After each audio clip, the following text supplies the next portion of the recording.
Udah bang. Oke, mantap. Guys, kita beli batagor dulu. Soalnya belum sarapan, baru minum-minum doang, makan permen, perut ya. Jadi kita buat ganjel perut. Kita lanjut.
Assalamualaikum warahmatullahi wabarakatuh. Balik lagi sama channel saya Daus Vlog. Dan di video kali ini kita sudah berada di Beji Depok, tepatnya di Sumur 7 ke 1 Mbah Raden Wujud Beji yang ada di Beji Depok. Oke, dan sekarang saya nggak sendirian nih. Saya sudah ditemani oleh Bapak M Satiri.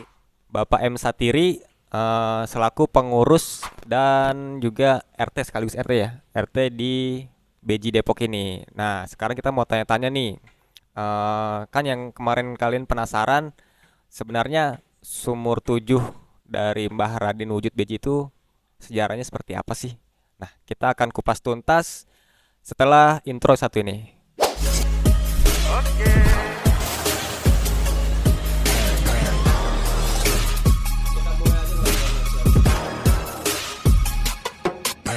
Ya, Bapak Satiri. Jadi kita kesini tujuannya untuk mengetahui sejarah dan juga tentang Mbah Raden Wujud Beji nih.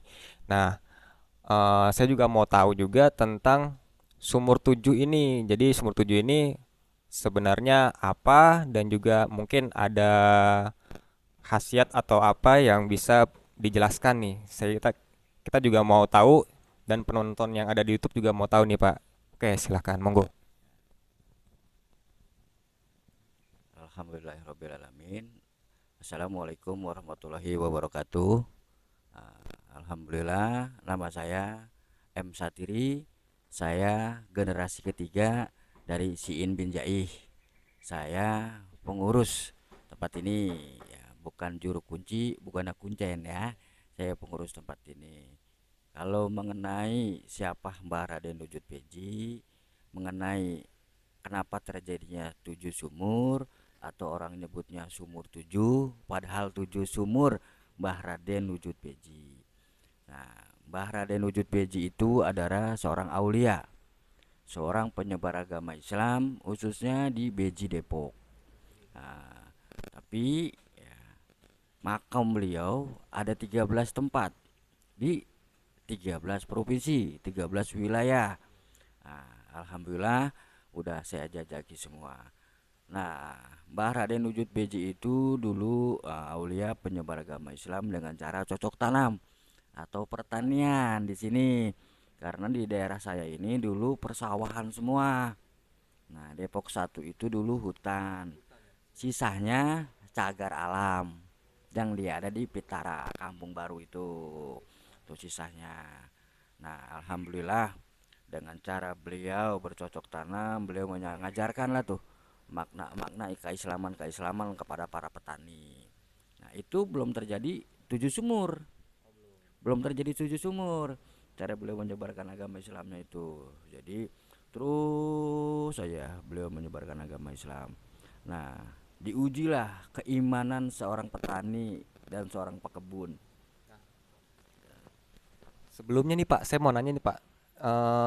Kan Mbah Wujud Beji ini sedang menguji keimanan dari para petani ya Pak ya. Nah, Apakah para petani itu menganut agama lain selain Islam? Makanya tadi saya bilang Mbah Raden Wujud Beji itu dulu menyebarkan agama Islamnya dengan cara cocok tanam dan pertanian. Berarti di sini masih zamannya Indomisme. Nah, jadi masih anut kepercayaan di sini. Jadi apa namanya? Nah, disitulah beliau apa namanya mencara menyebarkannya dengan cara cocok tanam. Tadinya begini, ada doanya, terus kayak gitu. Nah, jadi apa namanya dari suatu daerah ke daerah, suatu daerah ke desa kan gitu. Cara beliau menyebarkan agama Islamnya. Nah, makanya diujilah nih para petani-petani ini nih. Mereka udah menganut agama Islam tuh di masjid dikit itu mereka udah menganut agama Islam. Nah, akhirnya diujilah sama Allah keimanan mereka. Alhamdulillah dengan ketabahan, dengan ketulusan Mbah Raden Wujud Beji. Karena apa? Beliau yang menyebarkan agama Islam. Beliau yang ngajak-ngajak masuk Islam, kan gitu dengan cara pertanian. Karena caranya halus. Nah, nah, maka diujilah keimanan. Maka terjadilah kemarau yang sangat panjang pada saat itu. Wah, hasil panennya, hasil kebunnya ini kan pada berantakan semua, gagal semua. Makanya para petani itu gimana caranya ini ada sumber mata air. Akhirnya mereka musyawarah lah sama ajengannya Mbah Raden Wujud Beji itu sama gurunya. Gimana nih guru? Kok kita jadi begini kan gitu. Nah, akhirnya Mbah Raden Wujud Beji itu merasa dia sebagai guru gimana caranya ada sumber mata air. Makanya setiap sudut kampung Keramat ini ada sumber mata air. Nah, dia taruh titik-titik tuh dipatok-patok sama dia, ditandain lah gitu sama Mbah Raden Wujud Beji. Akhirnya dia munajat sama Yang Maha Kuasa.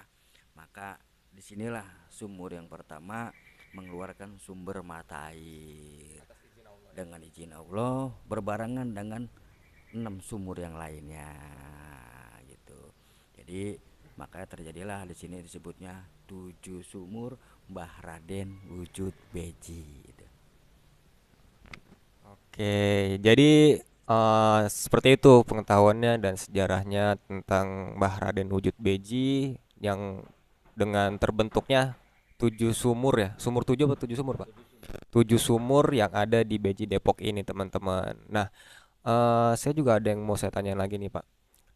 Mungkin dari sumber mata air dari 7 sumur ini, apakah memiliki khasiat untuk tubuh kita atau apa namanya pertanian itu sendiri Pak? Alhamdulillah ya. Jadi dari 7 sumber mata air itu ada fungsinya masing-masing. Ya, ada fungsi masing-masing.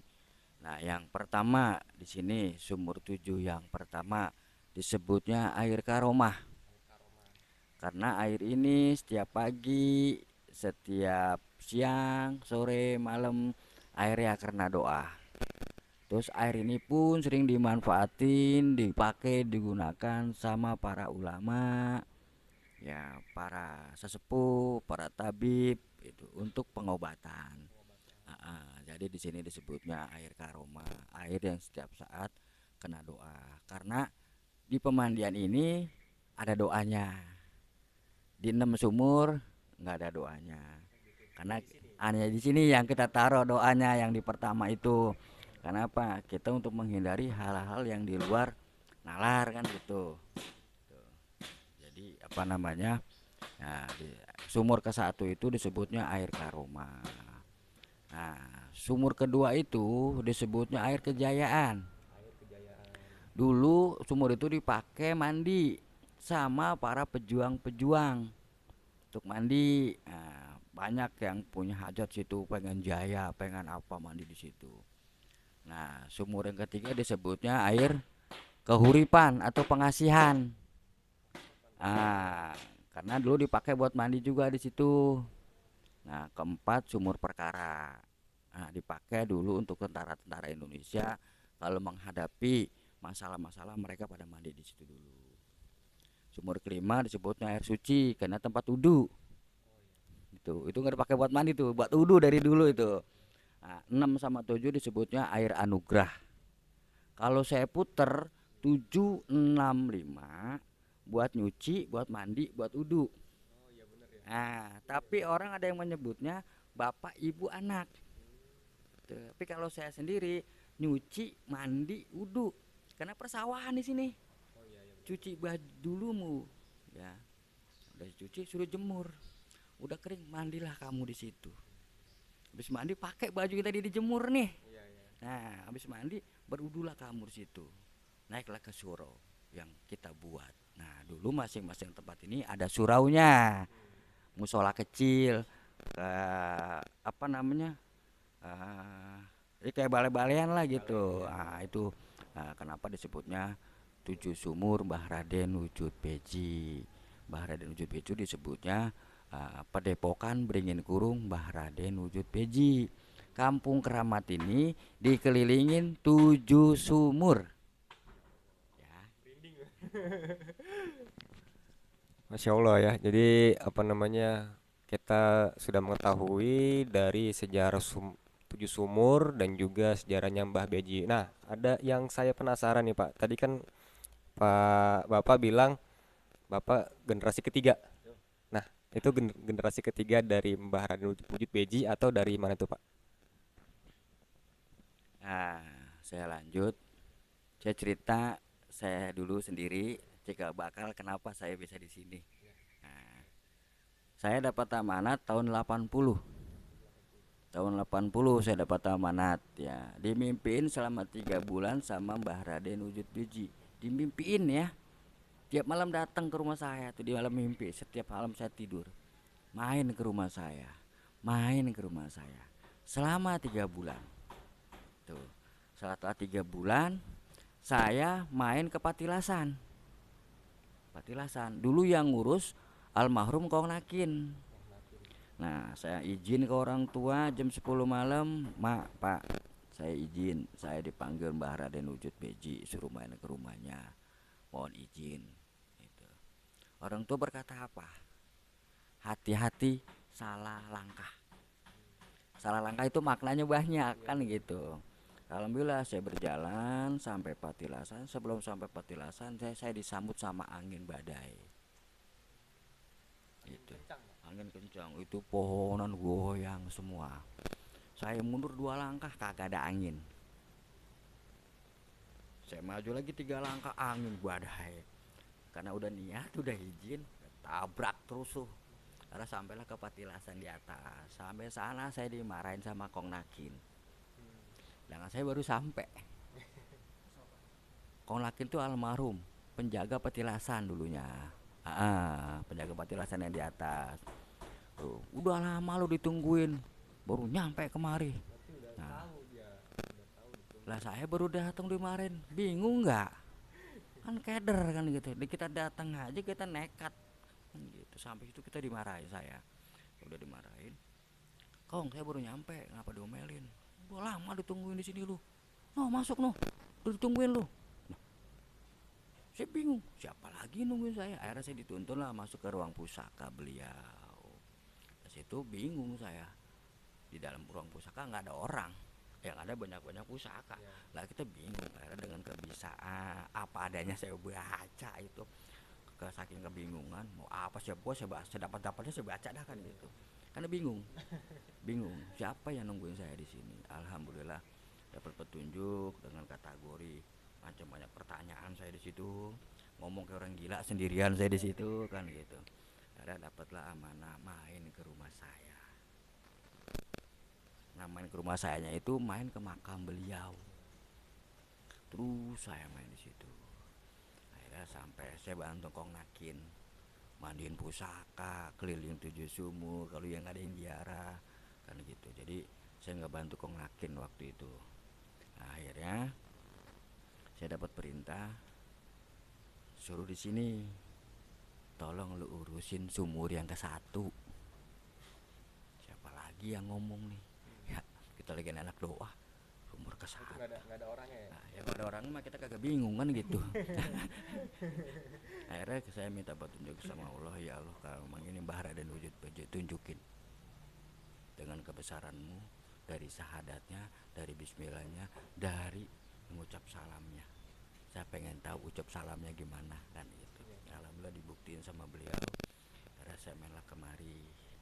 Nah dulu yang ngurus tempat ini si In bin Jaih, lahir 1700. Makomnya ada ya, saya ngomong bukan ngomong-ngomongan, makamnya ada. Pengurus kedua anaknya Haji Imang bin Siin, lahir 1808. Haji Imang itu anak ketiga dari Siin bin Jaih, anak ketiga 1808. Berarti anak kedua berapa?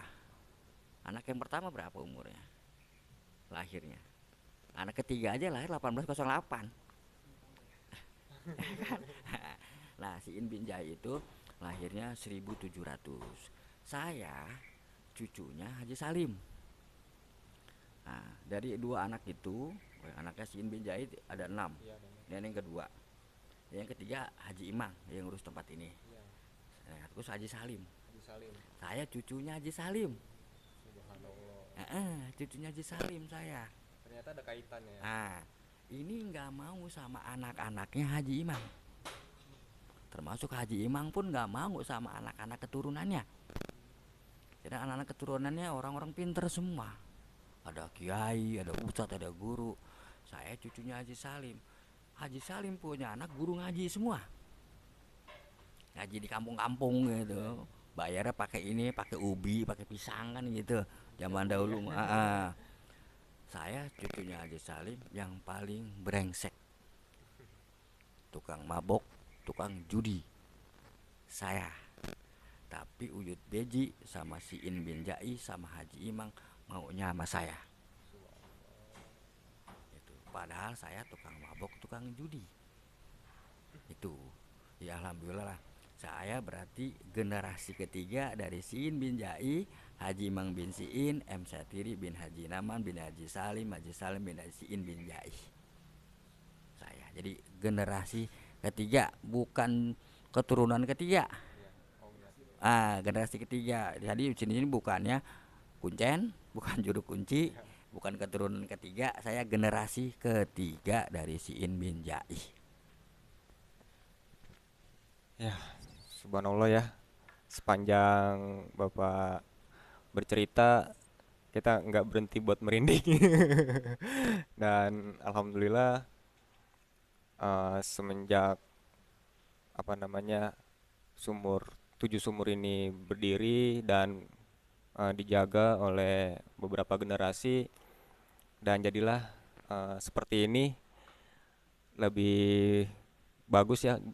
Dan Bapak sendiri, Pak siapa, maaf saya, Pak Satiri sendiri yang mengelolanya menjadi lebih baik seperti sekarang dan juga tidak berkesan mistis ya Pak ya.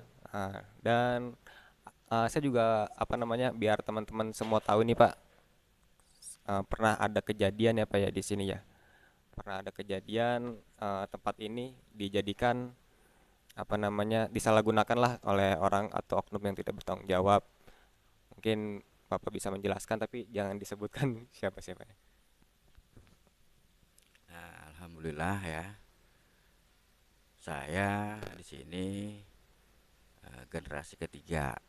Dulu tempat ini serem. Kesannya angker. Bener-bener serem. Karena abis maghrib pun orang nggak ada yang berani ke sini. Saking seremnya. Dan binatang melata masih banyak di sini.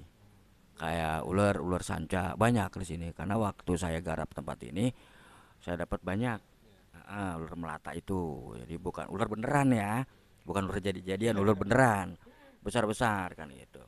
Nah, jadi dengan izin Allah, dengan restu orang tua, tempat ini saya garap.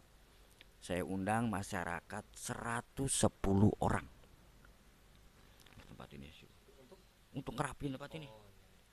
Kan kesana serem. Nah dulu tempat ini miring. Itu dari Gapura sampai Pemandian itu bisa main perosotan. Sampai Pemandian. Miring tuh. Dulu miring, curam, bisa main perosotan. Nah di sini banyak pohon kopo, pohon mede, pohon rambutan, dan pohon beringin di sini nggak ada. Nah, saya gak panggil warga ini 110 orang. Kabur semua. pergi semua satu-satu. Ada yang alasan takut kesurupan, takut digigit ular, macem-macem. Akhirnya saya sendirian lagi di sini. Dikit-dikit dengan tekad, dengan niat, karena udah amanah dari 3 orang itu, dikit-dikit saya garap, dikit-dikit saya garap. Akhirnya saya dibantulah sama teman-teman saya nih, terutama Bang Julkarnain, ya, orang setia budi, preman, pegawai negeri berhenti. Akhirnya mau ngikut saya di sini.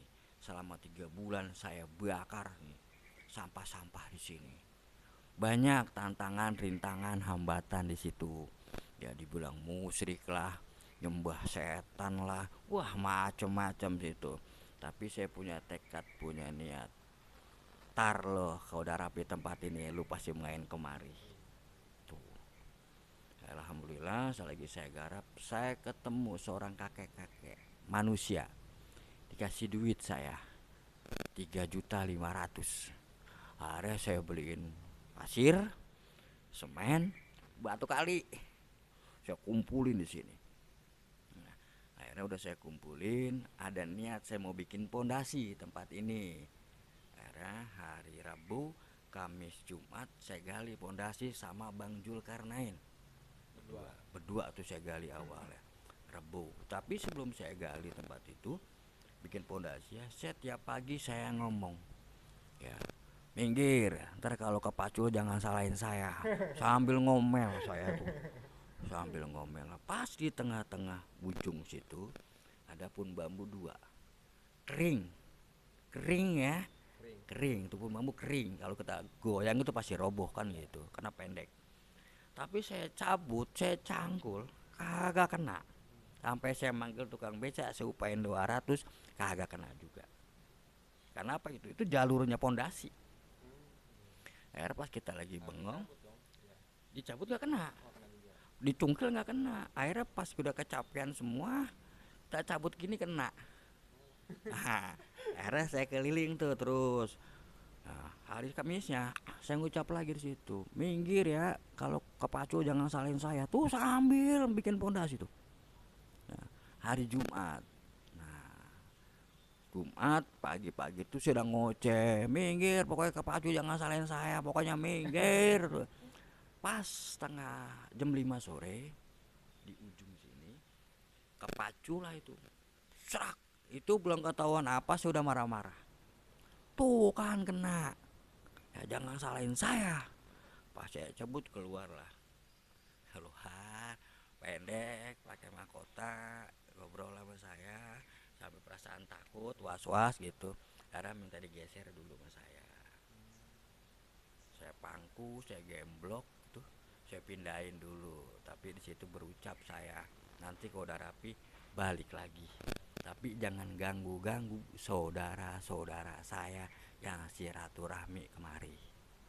Nah, Sabtu saya undang masyarakat 105 orang. Alhamdulillah ya, itu datang semua. Itu kami juga punya videonya. Masih ada, setiap bulan Muharram kita puter. Awal-awal kerja bakti di sini gitu. Alhamdulillah masih saya simpen. Nah, kemari-mari akhirnya saya bangun lah, saya rapin lah tempat ini. Makanya serapih mungkin. Kalau masalah mistisnya ke di sini ya, tergantung niat kitanya. Karena di sini air ciptaan Allah, makhluk hidup ciptaan Allah, tumbuh-tumbuhan ciptaan Allah, makanya niatnya silaturahmi. Kalau kita macam-macam, baru punya ilmu sedikit, nyoba-nyoba alam ini, urusannya sama Allah aja udah. Nah, tapi tidak menutup kemungkinan kembali lagi ke niat. Karena ada yang kesurupan kemari, ada yang mau mandi ngeliat sesuatu kabur, ada yang lihat binatang ini, binatang itu. Nah, itu tergantung niatnya kita semua.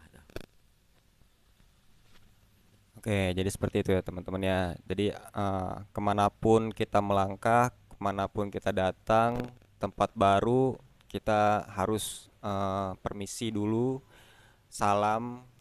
Barangkali ada penunggu atau apa namanya yang memang sudah menunggu tempat tersebut.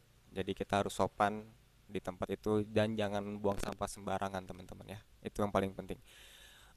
Nah, eh mungkin se mungkin cukup segitu dulu aja Pak untuk wawancara kita kali ini nih Pak. Saya juga mau minta apa namanya diarin sama Bapak gitu ke tempat sumurnya. Sekalian kita langsung cerita-cerita di sana Pak. Itu ya. Oke teman-teman kita langsung turun aja ke sumur satunya ya. Dan sekaligus kita lihat ikan-ikan milik Bapak Satiri. Oke, Assalamualaikum warahmatullahi wabarakatuh. Ikutin terus, jangan di skip, tonton sampai habis.